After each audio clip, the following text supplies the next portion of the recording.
मेरा आज का दिन बड़ा खुशगवार था। यानी मेरी सास घर में मेरी हैसियत को कबूल कर रही थी। दोपहर को कहीं जाकर रिजवान घर वापस आए। मैंने उनसे दानिस्ता कोई बात नहीं की क्योंकि मुझे उनकी खुदगर्जी पर गुस्सा आ रहा था। कैसे मेरे बच्चे के पीछे पड़े थे जबकि वो भी तो बाप बनने वाले थे। लेकिन रिजवान को कोई फर्क नहीं पड़ता था कि मैं उनसे बात करूं या ना करूं। वो अपनी किसी परेशानी में उलझे हुए थे, सो उन्होंने ध्यान नहीं दिया। मैं अपने कामों में मसरूफ रही, लेकिन जब वो सास के कमरे में गए तो उन माँ बेटा के दरमियान मजीद एक मोर्का हुआ। लड़ने की आवाज बाहर तक आ रही थी, मगर मैं समझने से कासिर थी। अलबत्ता इतना तो जान चुकी थी कि वजह मेरी औलाद होगी। फिर तकरीबन 2 घंटों बाद जब वो बाहर निकले तो थके हारे थे। किचन में आकर मुझसे पानी मांगा और जेब से एक तावीज निकालकर मेरे हवाले करते हुए बोले, ये अम्मा ने दिया है, पेट पर बांध लेना, तुम्हारे बच्चे के लिए है। मैं उनसे मजीद कुछ पूछती, वो लंबे लंबे डग भरते घर से दोबारा बाहर जा चुके थे। लेकिन मुझे इस बात का अफसोस नहीं था, बल्कि खुशी थी कि उन्होंने माँ की बात मान ली है और अब मेरी औलाद को कबूल करने के लिए राजी है। ऊपर से तावीज भी मुझे अपने हाथों से ला कर दिया है। उन्हीं चंद लम्हात में मेरा दिल अपने शौहर से मुकम्मल तौर पर साफ हो चुका था और मैंने बखुशी उस तावीज में लंबी सी डोरी डालकर अपने कमर के गिर्द बांध लिया। मुझे यकीन था अब मेरी औलाद को कोई बुरी नजर नहीं लग सकती और वो इस दुनिया में जरूर आएगा। अगले रोज मैंने सास से कहा कि मुझे अपने घर जाना है। इतने रोज हो गए मैं नहीं गई। सास ने कहा कि बच्चे के साथ बाहर जाओगी तो मसला होगा। तुम्हें तो पहले भी कोई आवाजें सुनाई देती हैं, इसीलिए चुप करके घर में बैठो। मगर मैं अपने दिल का क्या करती जो अम्मी अब्बू से मिलने के लिए तड़प रहा था। मैंने सास से कहा कि मैं वहां रात नहीं रुकूंगी, मगर मुझे जाने दें।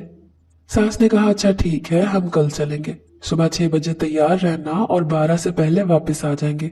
मैं भी तुम्हारे साथ चलूंगी। ऐसे दूसरे जी से हो अकेले नहीं छोड़ सकती मैं तुम्हें। मैं एकदम से खुश हो गई क्योंकि सास का रवैया मेरे साथ दिन ब दिन नरम होता जा रहा था और वो मेरा बेहद ख्याल रखने लगी थी। अब अगर चाहे मैके मेरे साथ जा रही थी तो इसमें भी उनकी फिक्र छुपी थी कि मुझे कोई मसला ना हो। वैसे भी मिल तो इंसान 5 मिनट में सकता है, तो ये तो फिर भी 6 घंटे थे। मैं उनका शुक्रिया अदा करके अपने कमरे में जाने लगी तो मेरी नजर अपनी नंद के अलग थलग बने कमरे पर पड़ी। मुझे बहुत अजीब सा लगा क्योंकि हमारे सारे घर में बहुत से पौधे थे, मगर नंद के कमरे के बाहर सिर्फ झाड़ झनकार पड़े थे और ऐसा खंडर सा कमरा था कि दिन में भी वहशत होती थी। मुझे क्या, सर झटक कर मैं कमरे में आई तो रिजवान भी थे। उन्हें मैंने मैके जाने का बताया तो वो इस बात में सर हिलाकर रह गए। जब से उन्होंने मुझे तावीज लाकर दिया था मैंने एक बात बहुत गौर से देखी थी। वो मुझसे तो कम मुखातिब होते ही थे, अब सास से तो उन्होंने तकरीबन बिल्कुल ही बातचीत खत्म कर दी थी। अगर अपनी माँ से कोई बात कहनी होती या बतानी होती तो मुझे बता देते कि अम्मा से कह देना। सास ने अलबत्ता इस बात को ज्यादा सर पर सवार नहीं किया था। वो तो बहुत खुश खुश रहने लगी थी। नायला सुनो। मैं जैसे ही सोने के लिए लेटने लगी रिजवान की बेचैन सी आवाज मेरे कानों में पड़ी। जी क्या हुआ, कुछ चाहिए? नहीं, वो मैंने पूछना था जब से तावीज बांधा है तुम ठीक तो हो ना? मुझे बेवक्त उनका इस मुताल्लिक पूछना अजीब सा लगा। जी मैं ठीक हूँ, मुझे क्या होना है?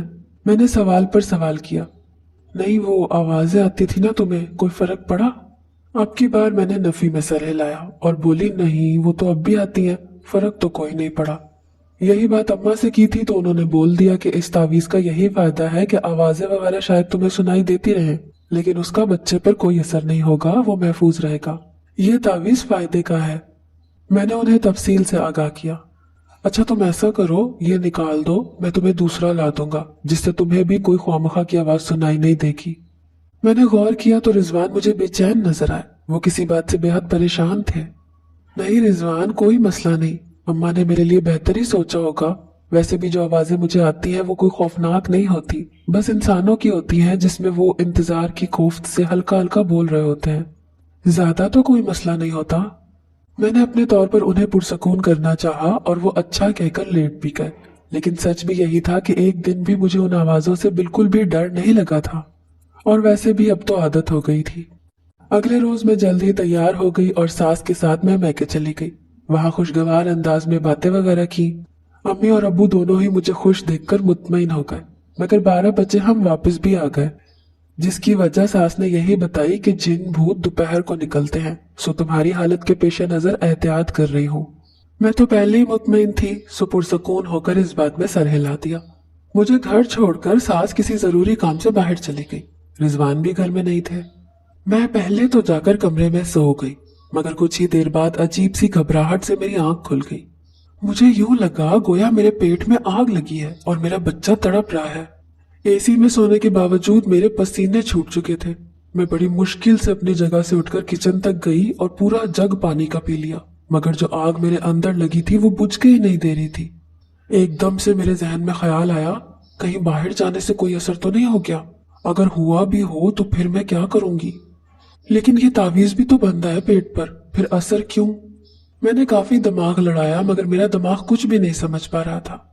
अचानक से मुझे वो तावीज अपने गिर्द कसता हुआ महसूस हुआ, जिससे मेरी घुटन मजीद बढ़ी तो मैंने नोच कर वो खुद से अलग कर दिया। हालांकि मैं अच्छी तरह से जानती थी कि वो तावीज हिफाजती है, मगर उसकी गिरफ्त ने मेरे पसीने छुड़वा दिए। जैसे ही मैंने वो उतारा तो मेरी तबीयत बहाल होने लगी। मैं उधर ही किचन के फर्श पर बैठ गई। कुछ देर बाद जब मुकम्मल ठीक हुई तो जमीन पर पड़ा तावीज उठाकर कमरे में जाने लगी, मगर मेरी नजर नंद के कमरे पर पड़ी तो बेइख्तियार ही मेरे कदम उधर को उठने लगे। एक तो घर में कोई नहीं था, ऊपर से मेरा तजस्सुस। अपने तजस्सुस को पूरा करने की खातिर मैंने किचन से खाना भी ट्रे में डाल लिया कि चलो इसी बहाने देखें तो सही कि हमारी नंद साहिबा कैसी दिखती हैं। मगर जैसे ही मैं उस कमरे का दरवाजा खोलकर अंदर गई तो मेरी चीखें निकल गई।